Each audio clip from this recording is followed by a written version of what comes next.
نے زور بازو پر ترقی کی اعلیٰ مثال قائم کرتی ہے، علم کے سمندر میں غوطے لگاتی ہے، علم کے علم کو اونچا کرتی ہے اور پھر حقیر سی سوئی سے لے کر بھاری بھرکم جہازوں پر اپنے نام کے ٹھپے لگواتی ہے اور یہ اعلان کرتی ہے کہ میرے ہاتھ میں قلم ہے، میرے ذہن میں اجالا، مجھے کیا دبا سکے گا کوئی ظلمتوں کا پالا، مجھے فکر امن عالم، تجھے اپنی ذات کا غم، میں طلوع ہو رہا ہوں تو غروب ہونے والا، میں طلوع ہو رہا ہوں تو غروب ہونے والا، کیونکہ تعلیم سکھاتی ہے جینے کا سلیقہ، تو پھر تعلیم کی بدولت ہی تاریخ گواہ ہے کہ آپ کی پرستش کرنے والوں نے آپ کو اپنے قابو میں لے لیا، اور پھر کیا تھا، اوپر دیکھا آسمان نظر آیا، آسمان میں چاند نظر آیا، چاند میں انسان نظر آیا، پوچھا ماجرا کیا ہے، جواب ملا انسانی ترقی ہوئی ہے، نیچے دیکھا زمین نظر آئی، زمین میں سمندر نظر آیا، سمندر میں گہرائی نظر آئی، گہرائی میں انسان نظر آیا، پوچھا ماجرا کیا ہے، جواب ملا انسانی ترقی ہوئی ہے، اور یہی ترقی چیخ چیخ کر کہہ رہی ہے، تعلیم سکھاتی ہے جینے کا سلیقہ۔ صدر علی وقار تعلیم کے میدان کے سپاہی جب جابر بن حیان الرازی البیرونی بنتے ہیں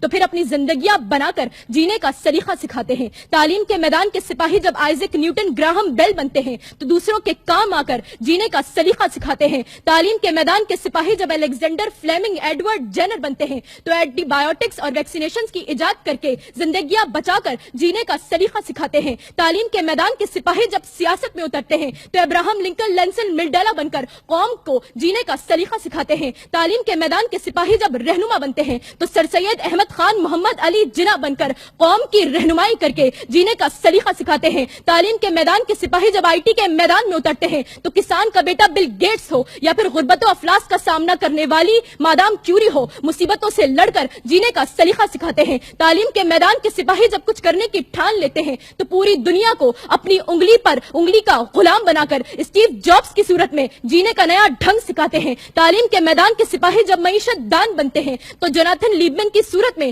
افریقی باشندوں کی زندگیاں سوار کر جینے کا سلیقہ سکھاتے ہیں، تعلیم کے میدان کے سپاہی جب موسیقار، قلمکار، فنکار بنتے ہیں تو پھر سلطان القسیمی سے لے کر انور مقصود، راحت فتح علی خان کی صورت میں امن کا پیغام دے کر جینے کا سلیقہ سکھاتے ہیں اور یہ اعلان کرتے ہیں، علم نے خونے رگے جا دیا اور نہ مرا، علم نے زہر کا پیمانہ پیا اور نہ مرا، علم سقراط کی آواز ہے عیسیٰ کا لہو، علم سیارہ و گہوارہ و انجام و نمو، علم بیٹے کی نئی قبر پر ماں کے آنسو، علم عباس سلمدار کے زخمی بازو، کعبہ و قوسین کو یہی سر کرتا ہے، ایک لمحے میں صدیوں کا سفر کرتا ہے، علم طالب کو طلب سے ہی صلہ دیتا ہے اور جہل انسان کو بوجہل بنا دیتا ہے۔